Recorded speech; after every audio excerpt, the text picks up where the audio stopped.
Tiga. Assalamualaikum warahmatullahi wabarakatuh. Perkenalkan, saya Dr. Yuni dari Puskesmas Beras Basah akan memberikan sedikit edukasi dan pemahaman tentang pengendalian faktor resiko PTM. Kita tahu untuk menghindari atau mencegah terjadinya faktor resiko PTM itu ada 6 langkah, yaitu dengan cara cerdik ya. C-nya cek kesehatan secara berkala, E-nya enyahkan asap rokok, rajin aktivitas fisik, D-nya diet seimbang, I-nya istirahat yang cukup, K-nya kelola stres. Jadi di sini kami kelompok 4 akan membahas sedikit tentang edukasi cara mengelola stres.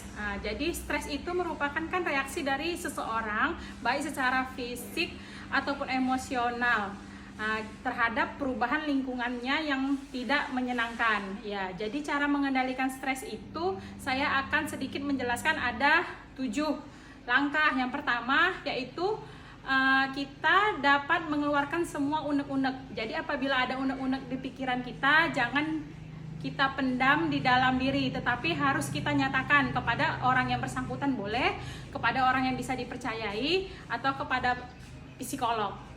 Sedangkan yang kedua yaitu dengan melakukan olahraga. Jadi di sini olahraga selain untuk membuat tubuh kita sehat, juga olahraga dapat menghilangi stres. Seperti olahraganya yang kita lakukan adalah seperti berjalan kaki sambil melihat cuci mata ya kan, melihat kanan kiri. Yang kedua yaitu seperti dengan bersepeda gitu. Jangan pula kita melakukan olahraga yang keras atau olahraga yang berat.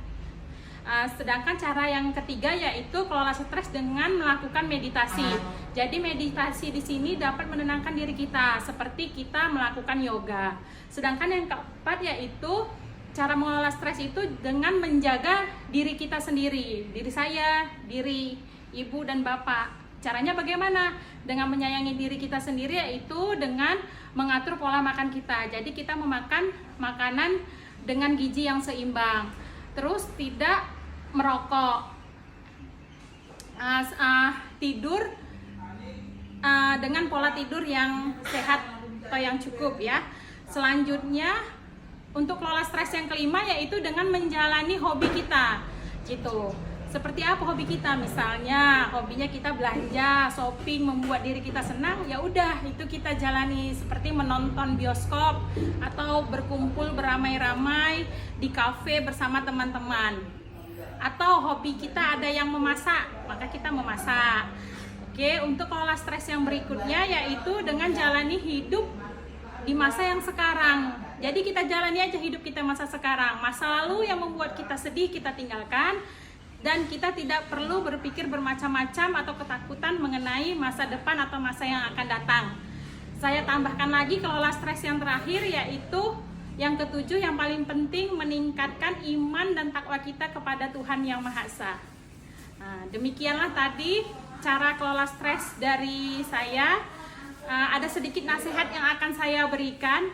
Apabila kita mengalami stres atau gangguan pikiran yang berkepanjangan, apabila berkepanjangan terus-menerus setelah kita lakukan yang tadi, maka kita sebaiknya konsultasi ke dokter.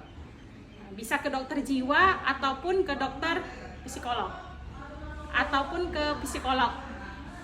Demikianlah dari saya. Assalamualaikum warahmatullahi wabarakatuh.